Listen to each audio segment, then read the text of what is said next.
Welcome back to another technical deep dive here in the debug zone.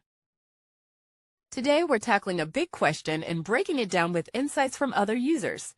Hopefully this clears up some misconceptions and helps you get the answer you need. So buckle up, stay a little curious, and let's jump right in.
And that's a wrap. I hope you found the answer you were looking for. If you did, take a second to hit that subscribe button. It really helps out. And let me know in the comments which solution worked best for you. See you next time in the debug zone.